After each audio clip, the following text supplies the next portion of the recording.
Thank you all for coming. And thank you, Ellie, for getting this all together. Really appreciate that. My name is Andrew Nigon. Right now I'm based in Miami. I've been down there for 2 years working. Studio's down there, living down there. This isn't necessarily in chronological order from the earliest pieces. For the most part it is, but in order to get all of my thought processes sort of aligned, I've adjusted things around, but try to kind of keep this thing linear if I can. And so we're going to start with Johnny Eck. That's this guy's name. For the longest time, I've been interested in sideshows, but specifically sideshows from the 20s and 30s, where you saw a lot of characters that had some sort of, I don't know, disfiguration or abnormality embedded in them. Johnny Eck is famous for being the half-man, born without legs. Actually, he was born with legs. He's got these tiny little feet right at his hips, but it's just underdeveloped. But luckily for Johnny Eck, he also had a twin brother.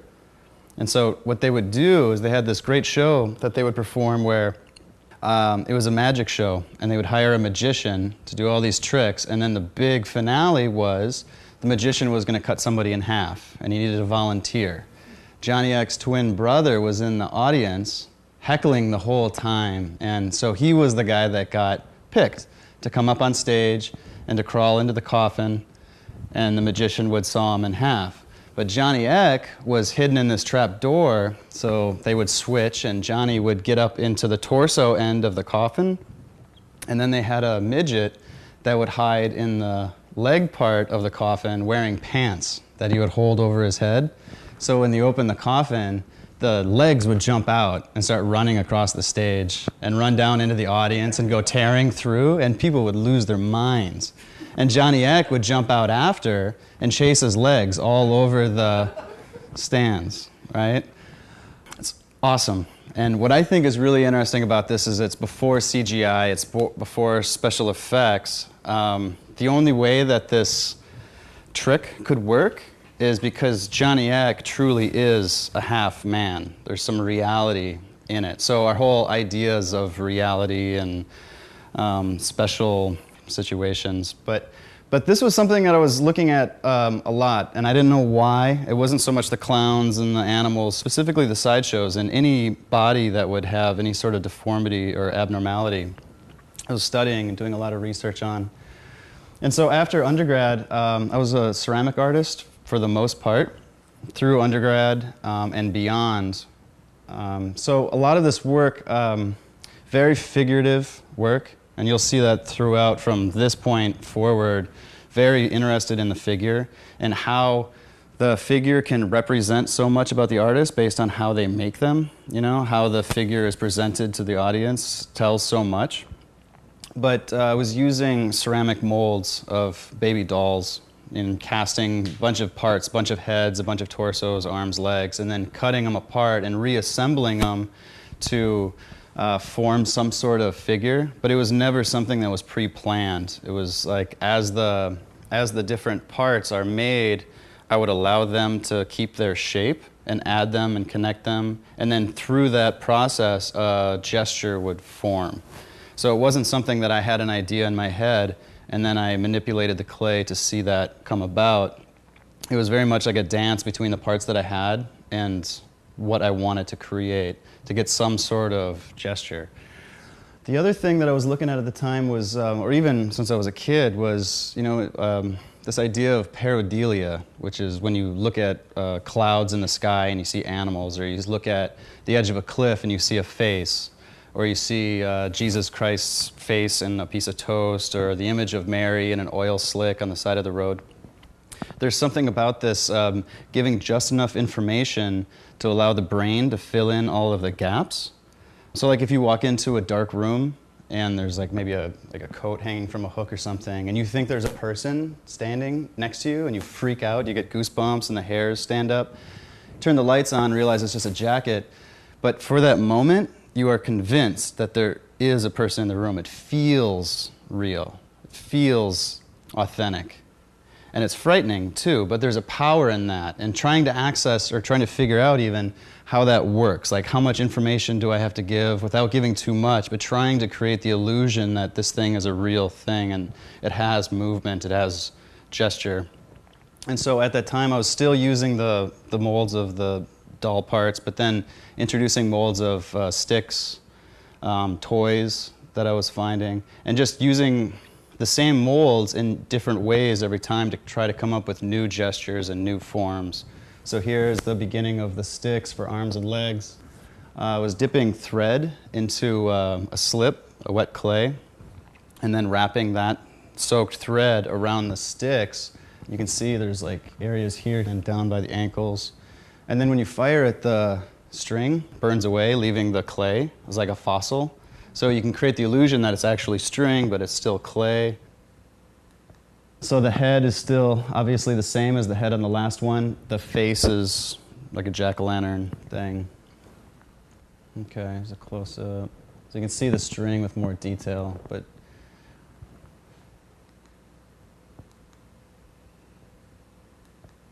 so now moving forward again, this is the same pumpkin used in the head for the last piece. The body is actually made of, when you go to the zoo in Portland, Oregon, you can get like juice, little juicers that take on the shape of animals like elephants and giraffes and rhinos and things. This is like a giraffe. But if we go back, the objects used for the ankles in here, they're used again for the shoulders up there.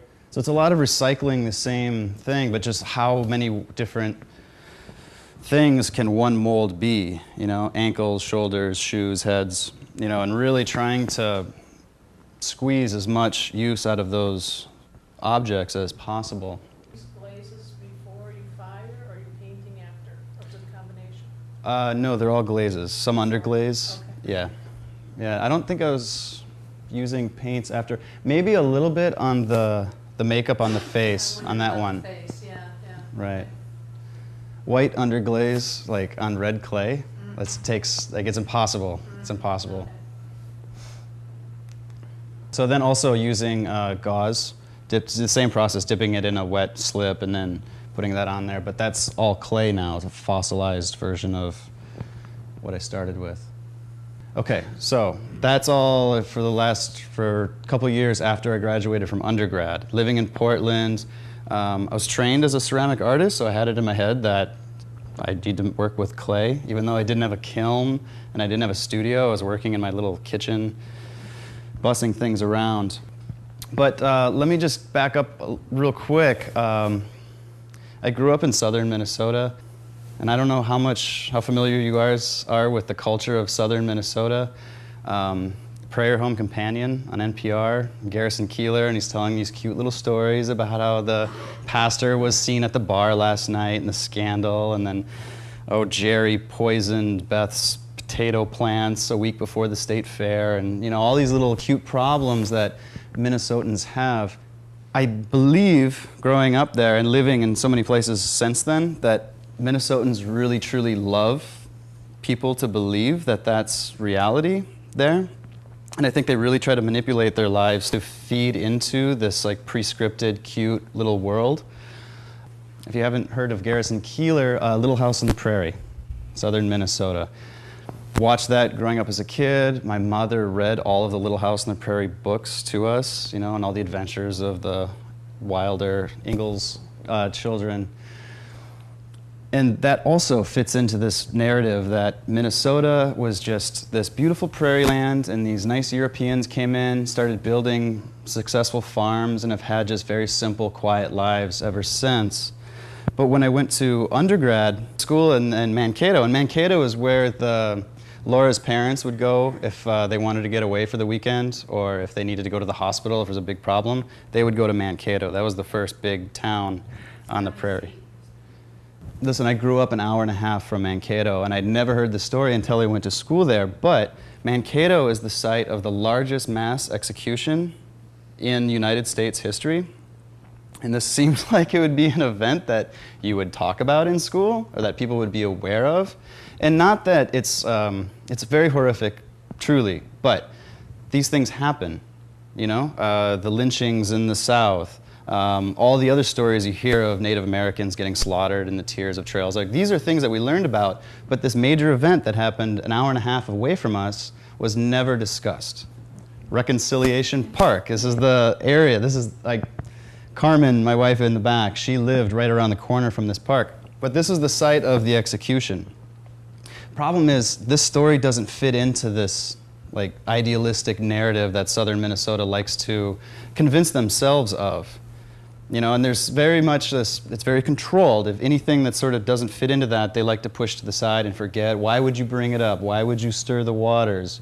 But the funny thing about Reconciliation Park is there's no explanation for why there's a concrete buffalo on this spot. It doesn't say, this is the spot where in 1886, I think it was like 90? No, it's 35 Indians were actually hung. There was supposed to be about 120, but Lincoln pardoned the women and children and a lot of the men that they had no evidence did anything wrong. It was a huge mess. But there's no explanation that this is the site of that thing. But they created this concrete buffalo. They named a park Reconciliation Park, and they're like, okay, we're done. Our hands are clean. We did our business. Now we don't ever have to talk about this again. Also, every Indian in the state in the late 1800s was pushed out. They were pushed to North Dakota, South Dakota, Nebraska. So that this narrative of the Europeans just showing up and the Indians are like, hey, you know, we've been taking care of this land for you. Now you're here. The key is under the mat. So long, it's been good to know you. We're going to go to South Dakota. You know, if you look at the state flag, the Minnesota state flag, there's a farmer toiling in the field, European farmer toiling in the field, and then in the background, right along the horizon, there's an Indian sort of waving goodbye. And he's like, okay, you know. But growing up in that way really kind of made me interested in seeing the darker underbelly of life. You know, and wanting to know the truth. And I say truth kind of cautiously because truth, what I learned is it's all relative, and it's whatever truth you tend to believe. But I would still like to have the information, all of the information, so that I can process. And I felt like that was kept from me. So moving forward, a lot of my work was about that, about showing the ugly aspects of things, you know, in one way or another. So in grad school, I went to USF in Tampa, and this was my first year there. I kind of left ceramics alone for a minute. I'd been working with it for a while, and I felt like at the time I had exhausted everything that I could have done. My interest in it was sort of fading. And I switched from ceramics into basically expandable foam was the next thing that I started using as a material, but my process was still the same. I was still using molds, but instead of pouring slip clay into the mold, I was pouring liquid foam. So like, you know, the great stuff comes in a can, you know, it comes out of straw and then it expands. There's an industrial version as well. It's just a liquid you mix and it gets really hot and then expands and then sets and it's hard.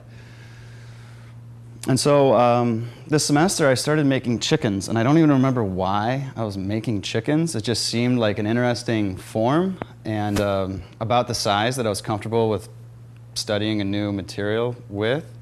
But in order to get the mold, I actually bought a chicken, a dead chicken from the grocery store, and molded it with plaster, which is kind of a mess. Like, before you mold flesh, you know, meat, be prepared, do your studies, because it was frozen, but the mold had to be 3 pieces in order to get all the way around this thing, and plaster gets hot when it sets, so it thaws.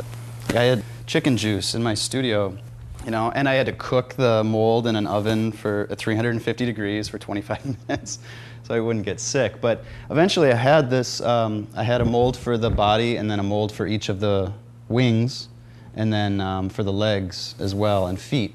I had all these molds and then casting them in this foam, and I didn't know what I was going to do with these little things. I don't know, show them individually or whatever, but having conversations with other students and faculty, everyone seemed to be more interested in my studio while I was making chickens than the individual chickens themselves. And so I created this installation. It's a 10-foot by 10-foot cube, essentially is my studio. I built this in the space, moved all of my tools, all my molds, all of my materials into the space, and worked there for a couple of nights making chickens. And then whatever was left was just, that was it, that was the installation. But what I thought was really interesting, see, here's all chicken parts. There's a couple of chickens, I'll show you in a second, that were actually pretty close to being finished, but yeah, all boxes, materials. These are the molds down here, chicken parts up on top, the liquid version of the foam before I mix it. Is it really toxic? I imagine it would be really There's a fume, yeah, that comes off for sure. I wear a mask and windows and try to ventilate it, but it's like, trying to think of something I would compare. It's like lacquer thinner, you know. I mean, you can definitely smell it and it gives you a headache if you are in it too long. Okay, some more shots. But what I really thought was interesting is just sort of as a spectator's point of view, trying to put myself in, you know, someone else's position. Walking up to this, it wouldn't look much different. My studio where I'm creating chickens wouldn't look much different than a slaughterhouse where somebody is destroying chickens and cutting them into pieces.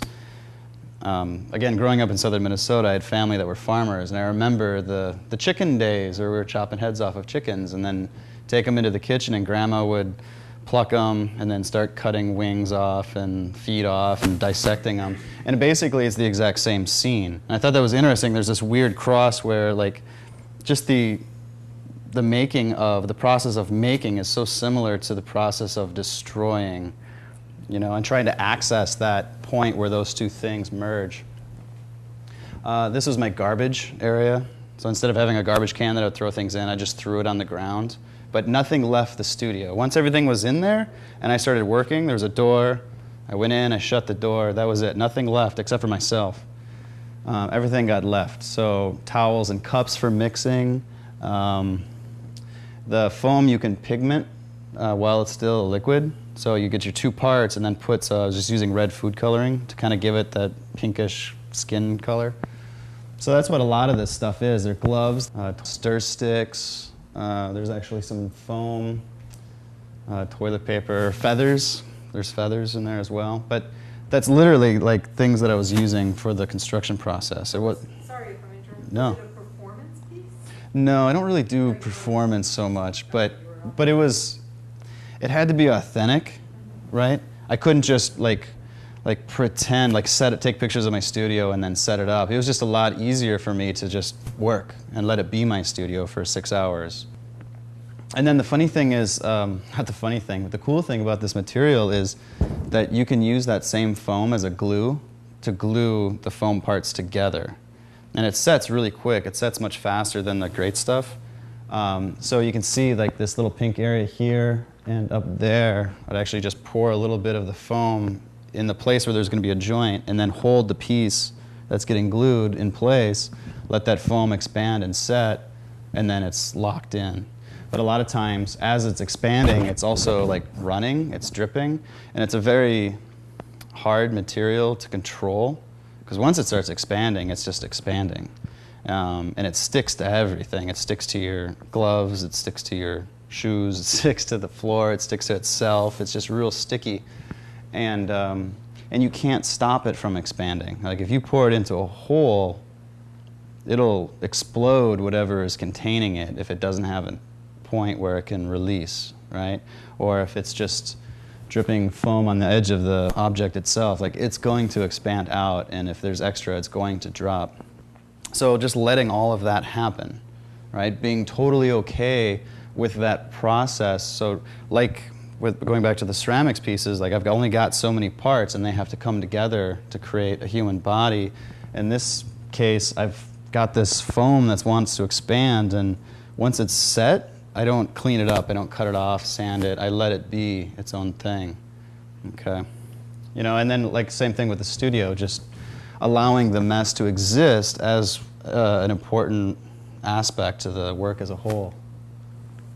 Okay, so then there's chicken feathers. I was sticking some chicken feathers back into the foam, so it was like the reverse of plucking. But yeah, any chicken feathers that fell on the ground get soaked up with the pigments. It was all there. You know, also looking at different figures, the way the human body is created in the past.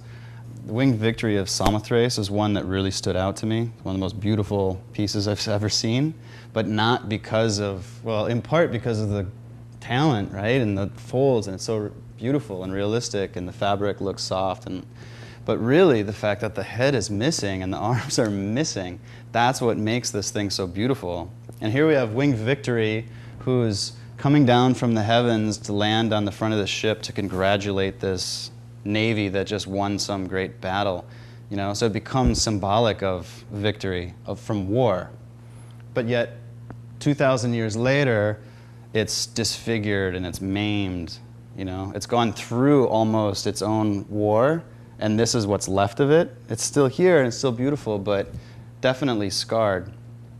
Get you thinking about like soldiers, especially now in Iraq, where we have wonderful body armor and doctors that can perform surgeries on the spot. So a lot of soldiers are living, but they're coming back with arms and legs missing, despite the fact that it was a victory. So what does victory look like? So again, just accepting sort of the ugly parts of war, even victorious wars. Like, you can still have victory and celebrate, but you have to understand that, there is always going to be a scar, and embracing that. It's all the same parts as the chickens. The chickens are missing the head. It looks like the chickens to me. Yeah, no, that's a really good point. It's got the wings, no arms, 2 legs, no head. No, we got something there. Okay, so with that foam, this is still in grad school. The other problem with clay is it's really hard to build on a large scale. Ceramics gets heavy, and as you build bigger, it's going to want to break, but you also have to have a kiln to put it in, and you're limited to the size of your kiln. So, like I said, I was sort of encouraged to move away from ceramics, just for the time being at least, and trying to think, if I'm going to work with the human body, how do I get the scale to be life-size? Obviously not with clay. And that's sort of the beginning of this expandable foam exploration. Instead of filling molds with the foam, I started filling clothing. So I'd take thrift store clothing, pair of pants, shirt, and just pour the liquid into the clothing, and then they would expand and fill the space. And it's almost like you got like marshmallow men that were really kind of puffy and full. But the pants would straighten out, and the arms and legs would just be real stiff. But then I could take those limbs and cut them. Like cut them at the knee, cut them at the shoulder, cut them at the elbow, so I'd get 2 parts, and then position them the way that I want them to be, and then use that foam again to glue them back together. So I can start to create gesture. I can start to bend limbs, almost like bending parts of a mannequin. But if you went into my studio, you would see, like all over the floor, there'd be arms and legs and torsos and heads and hands and feet. And before I even started building, I was filling up multiple clothing. So I would have multiple legs, multiple feet. And I could reach and find parts that if this arm was too short, or if that leg wasn't the right color, I could throw it aside and grab something else, replace it. Or maybe I would start attaching an arm to a shoulder and bend the elbow, and then later change my mind, that arm would just get pushed to the side for another sculpture. So it was always piecemeal parts, right? I wasn't using the exact same parts to go into the same piece. So you see a lot of, like these feet here, they were in multiple sculptures. I think this was the 3rd piece that they were included in. This one especially, this was like maybe a year after starting to work on this process, so a lot of these things, they're recycled from other pieces. The hand here, also with the foam, there was a finger that I needed at one point, so I borrowed a finger from that hand, and then it got lost. And so I had to make a new finger to glue on, so that's why you see this index finger is a little bit of different color, right? But then again, like as the foam is gluing these parts on, that's where you're seeing a lot of these drips, allowing the foam to drip onto the stool that's holding them, onto the pedestal that's holding them, and then showing that. So the process is very much important, but being able to see that process, to see the mess of the making, it's very important that that stays with it. Okay.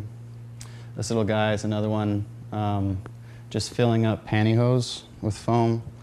This form, it's weird because it's like you pour foam into the pantyhose and then they'll keep the foam inside for the most part, but as it's expanding, it's also sort of twisting and doing things. So sort of just like me with gloves, like dangling this thing, and then as it's climbing up the leg, like I'm trying to manipulate and trying to hold its form, but whatever was happening, it was a relationship between me and the material. I didn't have total control, but neither did the foam either.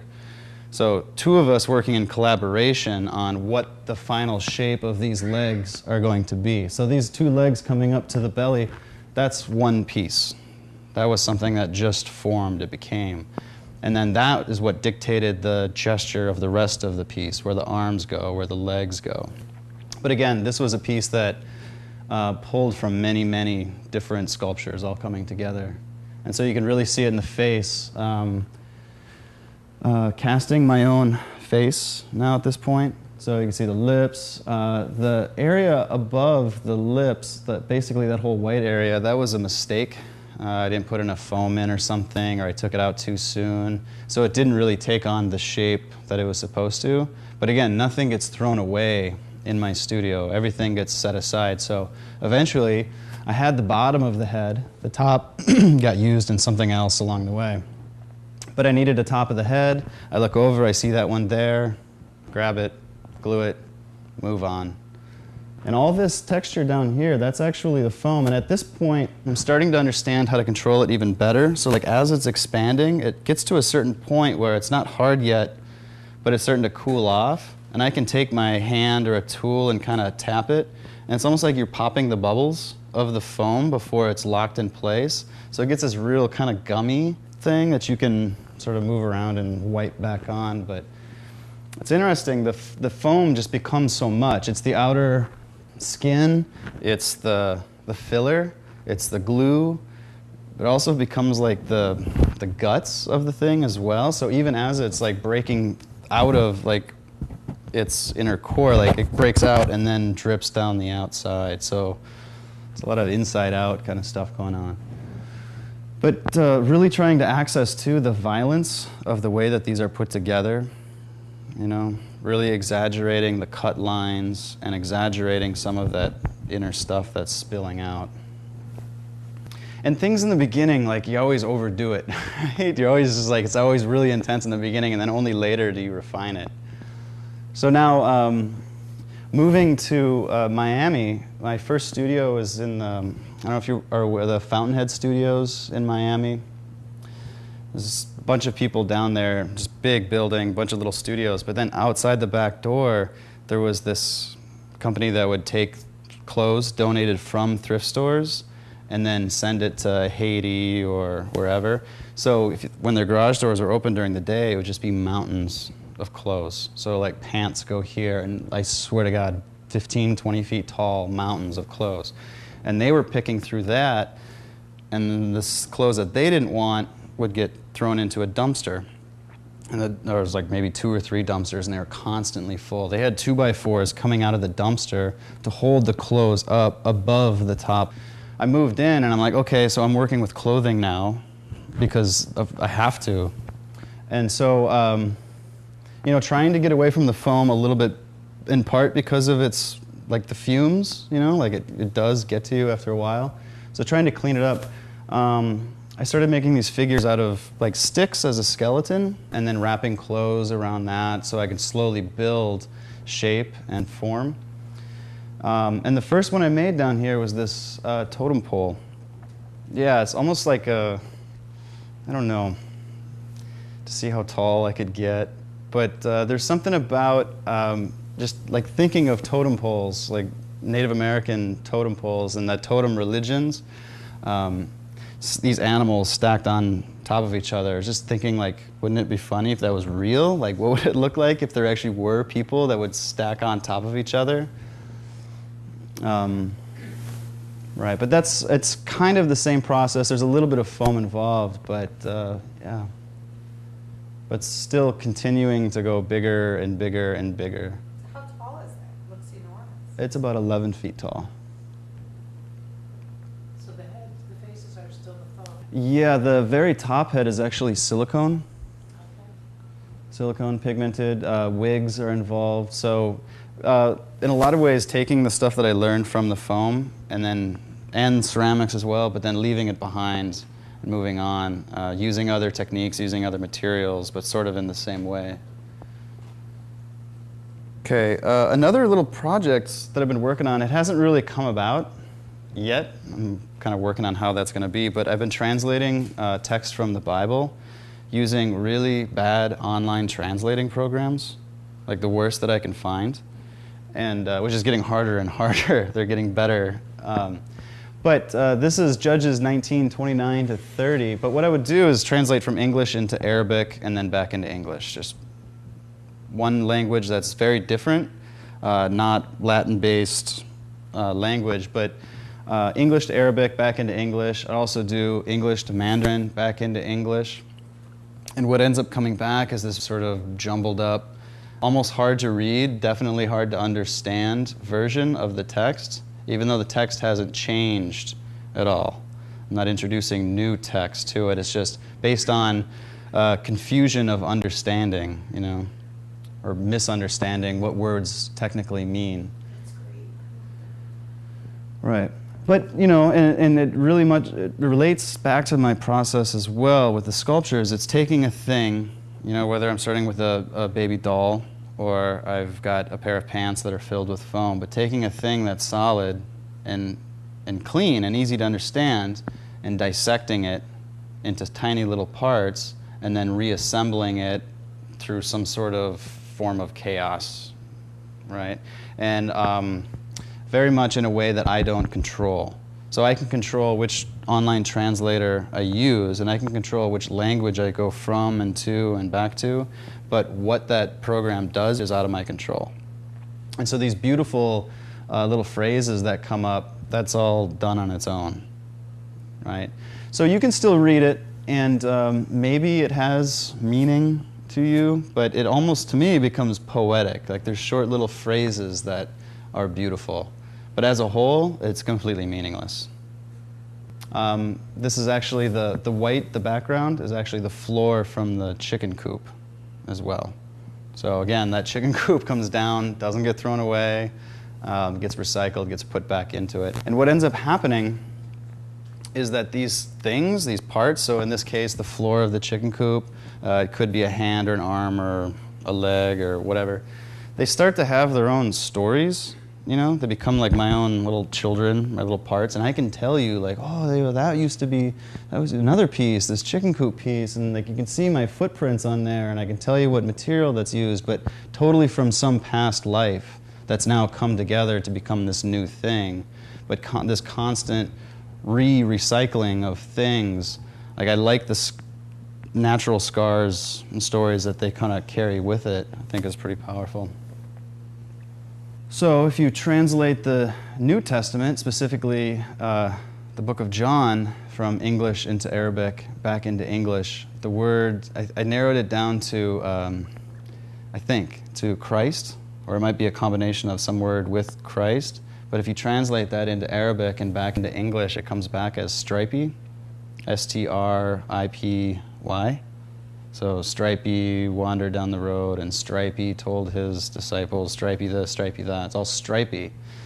And so I kind of took that opportunity to create this new character, not the Messiah, not Jesus Christ, but stripy, but based on, you know, the figure of Jesus. So instead of hanging from a cross, stripy dances. I sort of see him as like a sideshow barker, I guess. But instead of like dying on the cross, he's taking a bow. So if you cross your front legs and spread your arms out and bend over, it's now a bow. So I was playing around with that form and started casting crucifixes. And I realized if you just take the cross off, leave everything else exactly the same, but just remove that cross, now instead of a dead hanging carcass, you've got this sort of Michael Jackson type, very light, very airy, floating figure that's just forever standing on the tiniest little tiptoe.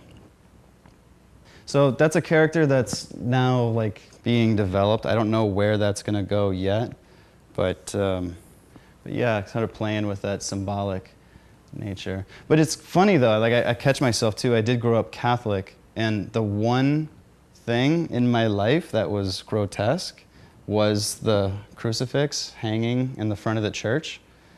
That was the one thing that in southern Minnesota they would allow you to see some sort of grotesque, ugly thing as long as it was Jesus. Like you could see a dead body and that's Christ, and that's also the one thing that I clean up, which is strange. Everything else I'm trying to make a mess, but that one thing I'm also now trying to clean it up. Bring it back to life, make him dance. Okay, so like I said, I'm bouncing around a little bit, but this is my last year in grad school, my thesis project. All those foam sculptures started filling my studio, making more and more and more, and it's completely filling my studio. And I was leaving soon. I had like 9 months. I'm like, what am I going to do? I'm going to take all this with me? You know, I got all this stuff. It'd be a gigantic trailer. So my first instinct was like, well, let's make something big. You know, let's put something together, elephant. And this is a project that grew from nothing and became something very important to me. But this is while I was doing these translations too. And as long as I made a new Christ, I figured I could just, now would be a great time to make a new God. What would my God look like? So it's an elephant. Very large, very powerful. I wanted him aggressive. Basically, Old Testament God is what I was after. So I wanted to make him look as patriarchal and aggressive as possible. So giant animal on its hind legs in a very aggressive pose.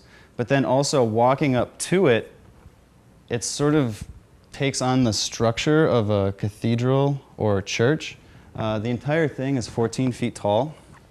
And, man, I don't know, like 15, 16 feet long from back to front. So you can walk up to this thing, and the two arms would sort of frame you in on both sides, and then the body and head would literally be standing above you, and then the trunk of the elephant would go over the top. So when you walked up to this thing, there was this sort of feeling to look up and be surrounded by this giant force.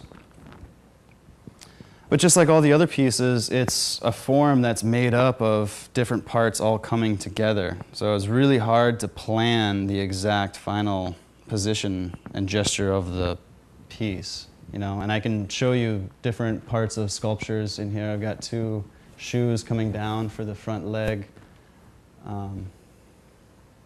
So this was the first version. The detail. So you can see this was a torso, there's a shirt, there's buttons, a pant leg up there. We're piecing it all together. And then this was the second version I showed actually at Primary Projects in Miami. This was 3 years ago, I believe. So the one thing that I told myself is I'm going to allow myself to change my mind on what my God is going to look like. Okay, depending on the place that it is installed in, or as time goes by and this thing deteriorates, I'm going to let it sort of run its course. And when I set this up, I always set it up on my own. Go back. It's obviously there's many parts to it. The hind legs are each their own piece. The front legs are a piece. The body itself, the torso is like 3 pieces. And then the head is separate. So in order to get the head on, there's an armature in the center. But I literally have to crawl up a ladder and get this head over the top of my head, and it's a big mess. Actually, with the head, I'll have somebody help because there's a chance of falling off the ladder. But with everything else, like, it's grueling, you know, and moving this thing around, trying to get it in and out of a trailer. I don't put it in a crate. I don't wrap it up. I'm just tossing parts. And things break off. Things happen, so there's scars. But also it cuts me too. It's like there's chicken wire. I'm constantly like getting little cuts on my hand. But anyway, it's this whole thing, and I'm allowing it to now live and be a thing and adjust as well. So this was in the Contemporary Art Museum in Tampa that has 14, 15-foot ceilings. So it allowed me to make the head that high with the trunk coming over. But moving into primary projects, their ceiling was much shorter, I think 12 feet, 11 feet tall. So the first thing that happened was an arm didn't make it down here. It didn't fit in the trailer, actually. So the left arm got ditched, so I replaced it with the trunk and then made a new trunk. Also, the head was lowered to adjust for the lower ceiling. But now it takes on a more aggressive pose. So depending on the scene, depending on its home for that time, its position changes, its look changes, whether it's more aggressive, less aggressive, more fragile. Added a few more parts. Okay, so you can see now, like instead of the head going up and above you, it's actually pointed down. The mouth is opened a lot more, so it's looking directly at you. This arm also is broken, where it used to come straight out. The joint is broken here, so it's sort of hanging. Right, so the thing is starting to fall apart. Lean into you a little bit more. Okay, and that's the third version. That's actually up right now. There's a warehouse in Miami where this is installed now. And just looking through these pictures, you can see how it's starting to get emaciated a little bit, especially in the torso. You can see holes and gaps in certain areas. You can see the armature inside. And the whole thing, even the legs, are starting to thin out a little bit. Love that one. This version? Yeah. Mm-hmm. Most gesture. Yeah, once again, the trunk has been replaced. It's a new trunk. So always allowing myself to make adjustments and improvements. But To me, I'm seeing a boxer. a boxer? I'm seeing a boxer in the ring, and it constantly seems to be moving. Yeah.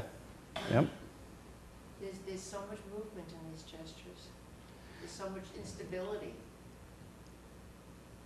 Is it very difficult to balance them so that they... Yes. Yes is the short answer. But there's steel rods that go up into the legs, and then it's a T on the bottom. So technically this thing could stand on its own, but obviously it is. But also there's weight distribution things as well too. So there's a lot more material in the back of the legs to kind of help keep that balance. Definitely. But yeah, every time, I don't know, it's like I'm getting more comfortable with it too, so every time I set it up, it becomes quicker, and I kind of worry less about this thing coming over or falling over. The first time I set it up, I was terrified, but now I'm gotten a lot more comfortable. So as far as getting it to balance, it's pretty stable. What did you use for the tusks and the ears? The one that's closest, that's smooth, that's actually layers of plywood glued together. That's sanded and polished and then painted. The tusk on the other side is a log that I found. Let's see if I can go back. Yeah, so you can get a better view of that. This one that's all kind of twisted and mangled. And then the ears are latex rubber poured over the top of quilts. So you can see the knitting, maybe a little bit, the gray. In fact, on my way up here, I was just talking to the guy that runs the space, and we're going to be taking it down in the next couple of months. And so there's going to be a fourth installation somewhere. I don't know where yet, but it's going to change again. And again, I don't know what that's going to be, but I mean, it's been sitting up here for over a year. And so I'm curious what it kind of looks like now. But I'm hoping to carry this thing around for years and years and years and just kind of see how it, went from this really powerful being, and like slowly it's getting older, it's starting to look a little bit less aggressive, it's getting thinner, it's more broken, parts get replaced, and really it just has a life of its own. And then, I don't know if you can see, but there is an eye. There's like a white area. I don't have a pointer, but there's like that white area on the side of the head with the little eyeball in there. There's something about when you see this thing that's all this chaos, all these different parts thrown together, you can see the mouth and the ears and the trunk for sure, but then you find the eye. That eye was taken from another piece. This is my own face with the eye part cut out. So there's definitely an eyeball in there, a glass eyeball in there, but It has so much soul when you find that point, you access that one little eyeball, then the whole thing comes to life and becomes real. So you can see right up there. But the funny thing is there's an eye on the other side too, and the way it's looking and the gesture in the facial features, they're off. So one eye looks very angry and the other eye kind of looks more relaxed. So depending on which side of the head you're looking at, the whole rest of the form reacts to that eye differently, if that makes any sense. And is that the armature that I'm seeing inside? Yeah, so right here. Yeah, it's pretty big. And then even here, there's some 2x4s with like a C-clamp. You know, that would have been hidden in the first one, but now that it's starting to open up and parts are breaking off. But again, I'm never afraid to show those things. I'm not afraid to show the inner structure, but even here, the mouth, it's always breaking off. Because when I take it down, inevitably the head falls to the ground. The jaw breaks off, so it needs to get glued back on every time. So in this case, I had string wrapped around holding it in place while that foam set, but that just stays now. That's just a part of the thing. It's like, I don't know, almost like a Band-Aid or something. But yeah, it's totally a part of the piece now.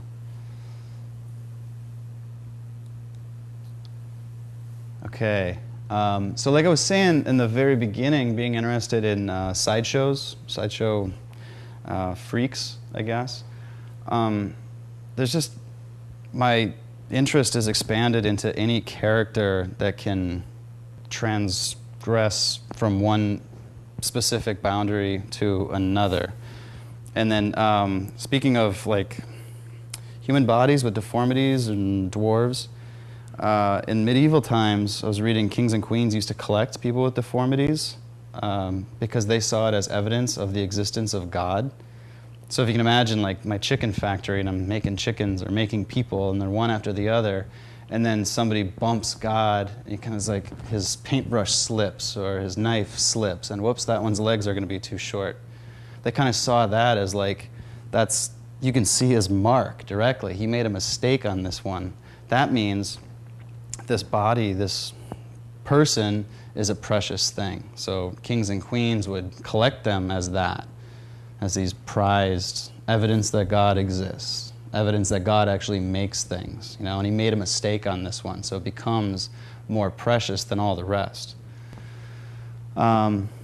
Here is Native Americans. Many Native American tribes had transgender issues that they were dealing with. They called them two spirits, and they weren't okay with it. I don't want you to think that this is something special. It's like Native American tribes would reluctantly allow a man to become a woman or vice versa. It was sort of a thing, but taking a two-spirit wife was something special. So Sitting Bull apparently had a two-spirit wife. One of his wives was two spirits. Again, like believing that people with disformed bodies or whatever is something special, being two-spirit was special in a way too because they represent both the male and female personalities and souls. So it's not a male that becomes a female. It's a male that moves over to the female side but still holds on to all of its maleness as well. So now it's both. So even though they didn't really know what to do with them, they were something special. Oftentimes, two spirits would become medicine men or shaman or religious something. But there's something interesting about drag queens as well. This was shot in Paris. There's the Gay Pride Parade years ago. But in Paris, their parades, you can walk out into the street. You can just join the parade if you want. There's nothing keeping you from getting into it. So when this was going on, I was trying to get back to my hotel, which was against the flow. So I was walking up the street as all these drag queens were walking down the street. And if you have a camera in your hand, they just pose. It's amazing. But with these giant shoes, and you get these men that are already 6.5 feet tall, and then they put shoes that are foot tall, and then these huge wigs and hats. And we were talking about these people that are walking towards you 8 feet tall, and they're so powerful. There's I don't know if you guys have ever seen Hellraiser. There's a horror movie with these demons and come out, but there's a part in the movie where these demons, they come and take you back to hell and then you torture. And they came out of this doorway, and the girl in the movie asked, like, what are you guys? And in their weird voice, they're like, some call us demons and some call us angels, but we don't know the difference. Okay? I really love that idea that an angel would be terrifying. And I associate some of those feelings with going to drag shows or seeing a drag queen. I mean, they're beautiful. Their legs are toned. They're in shape. The makeup is done really well. Their costumes are incredible. But you also know that it's a man inside. You know it is. But you're still sort of attracted and drawn to it. You know, so it could be something that's attractive and terrifying all at the same time, but special either way. So I started studying that a little bit more and studying the aesthetic, you know, and trying to create something that could be both terrifying and beautiful, both. So this is recent. This is in the last 12 months. But casting myself, this is the first time I started casting myself. Not working with clothing anymore, but taking alginate. It's like a seaweed-based material you pour into your teeth, and you can make dentists use it to make molds of your teeth. But I use that on my skin, peel that off, and then pour plastic into that, so I can get all these different plastic parts of myself that then get pieced together, but pieced together in the same way that the foam sculptures were, where I don't have a form that I'm trying to create. The form is sort of built based on how those individual parts get put together. Right, so if the plastic is a little bit thicker, it might twist the form in one way or another. So starting at the feet and working my way up, it sort of takes on this gesture, and I'm reacting to that as I'm building up. But this piece was based on the story of Salome dancing for King Herod in order for, John the Baptist's head was cut off. There was an agreement between Salome's mother and King Herod that Salome would dance for him as long as the head would be cut off. Okay. But going back to those translations, when I was translating the text, I translated that text as well. And Salome comes back as daughter-in-law, which she kind of was Herod's daughter-in-law as well. But anyway, daughter-in-law, and then John the Baptist came back as John. So the title of this is Daughter-in-Law Holding the Severed Head of John. But I really like the fact that Salome was sort of this, I don't want to say innocent character in the story, but she was sort of like a pawn in this battle between Herod and Herod's new wife, which is Salome's mother. So making her without eyes, without really a face, this sort of grotesque head with the tiara on top. Okay, detail of the head. So again, just like a lot like the foam, just parts that are glued together. There's the toes. You know, but this thing standing, it's a little over 7 feet tall with the shoes and the platform. This cotton candy series, it's made out of fiberglass insulation. So this just came about just seeing it in the studio, seeing this clump of fiberglass and thinking it looks a lot like cotton candy. But putting it in this form and putting it on a stick and trying to create this illusion that it's candy that you eat, but yet when you get close and you look at it, it's obviously fiberglass insulation. And the idea that you would take a bite out of this, that you would have it in your teeth and chewing on it, is the exact opposite feeling that you would get from chewing cotton candy itself.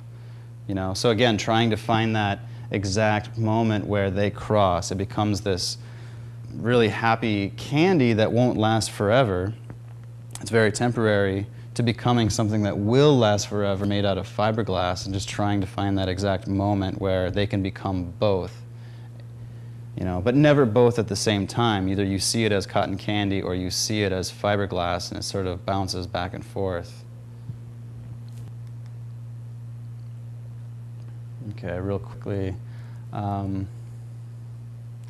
This was a gift. The elk head, the taxidermied elk head, was a gift from another artist on the studio next door to me. But it was, he found it in the dumpster of a thrift store, missing both of its eyes and its right ear and its antlers. Okay, so when I got it, it was just, you know, basically the head. There's part of its hide on this one side is missing as well. But what I liked about this object, the taxidermied head as an object, is that at one time it was an elk. It was a live, living animal that was killed and died, and then was reborn as this taxidermied head that was going to hang on somebody's wall. It was stuffed. And then it died again by getting thrown into the dumpster, and then I resurrect it. And every time it becomes resurrected, it loses a part of itself. Physically, it loses a part of itself, but also gains history and gains these scars. So giving everything back, like recreating like a prosthetic ear and a new rack, but with bright colors, and, you know, really to bring it back to life.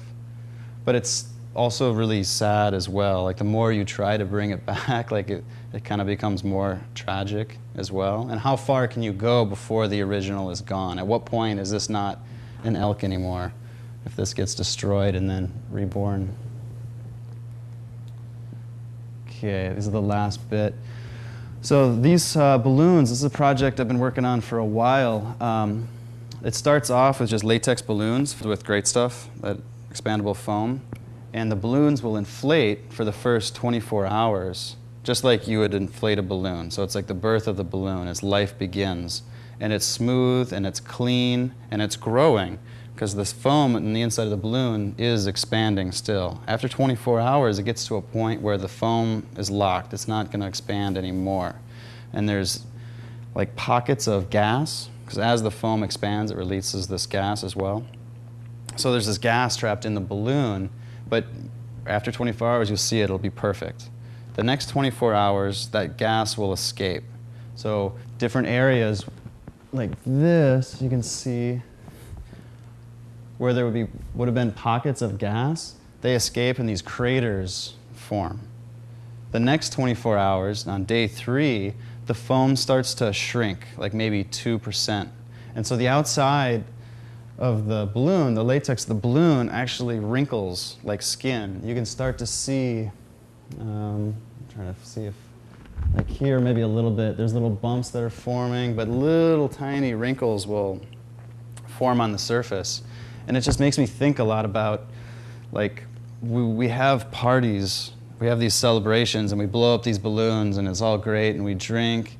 But the next morning, when you wake up hungover and you're in pain, like, we just tear everything down, pop all the balloons. The balloons never get to live out their life.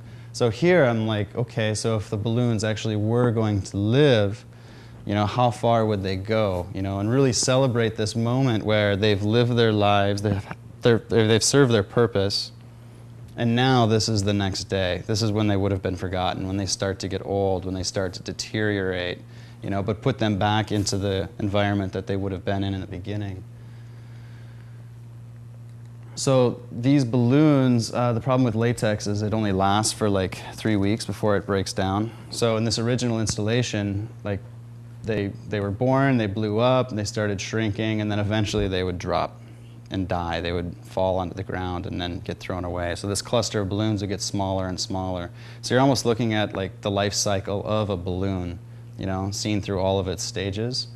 But trying to pinpoint this perfect moment where they're not dead yet, but they're still alive, and these beautiful imperfections are there, trying to freeze that, I casted them. I made molds of individual balloons and then casted them in plastic.